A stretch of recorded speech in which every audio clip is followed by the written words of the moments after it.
Good evening. I'm KY Lo.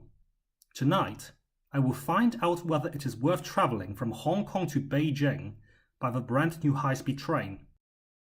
Firstly, high-speed rail fares are fixed all year round. A round-trip ticket to Beijing in second class costs $2,474, even in the peak season or if you're traveling on a very short notice.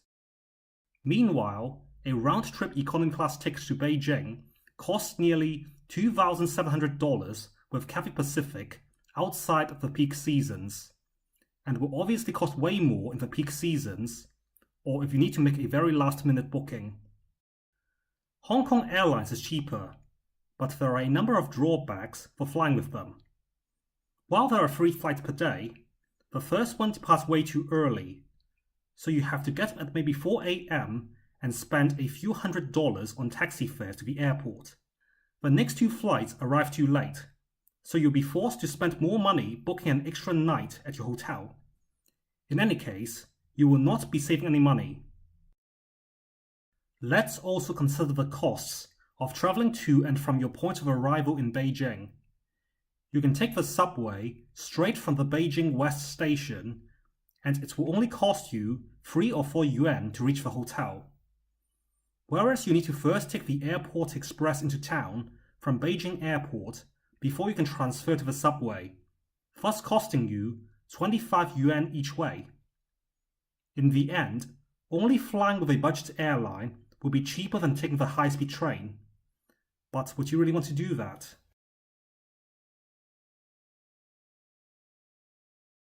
Secondly, let's consider the total time taken to go from your home to your hotel in Beijing.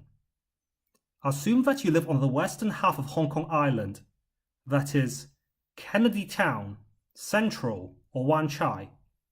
You should be able to quickly catch a taxi and be at the West Kowloon station in a quarter of an hour or less.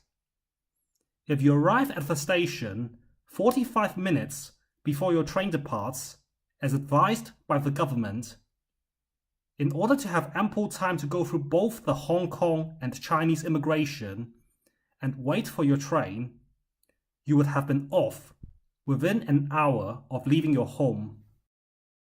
On the other hand, it takes way longer to reach the airport. My personal best is 50 minutes after leaving home, and that's by taking the Airport Express. It is obvious that taking the bus will be even more time-consuming, and so it would be fair to assume that it will take an hour to reach the airport on average. Add the recommended 2 hours you need to arrive at the airport in advance to check in, and you would have taken off 3 hours after leaving home. Once you have arrived by train, you are free to take the subway to your hotel.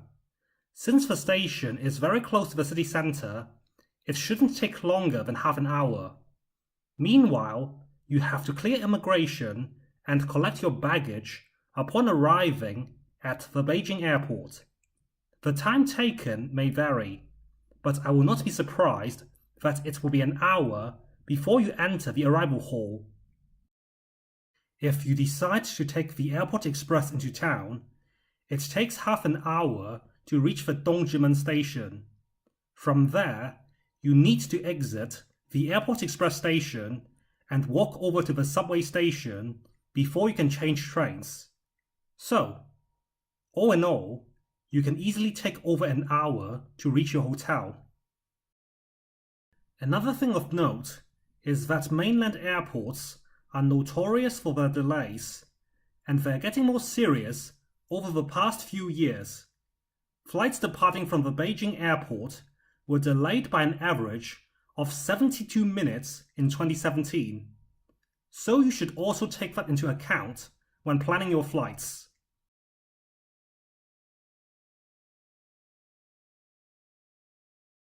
In conclusion, taking the high-speed rail to Beijing is not that much slower than flying, and it is cheaper and way more reliable. Therefore, it is more than a viable choice for those heading up to the capital. If China Railways were to start an overnight sleeper service, it would be perfect. Thank you for watching and I'll see you later. If you like what I'm doing, please like, share and subscribe. If you do subscribe, please remember to click the bell as well. I'll see you soon.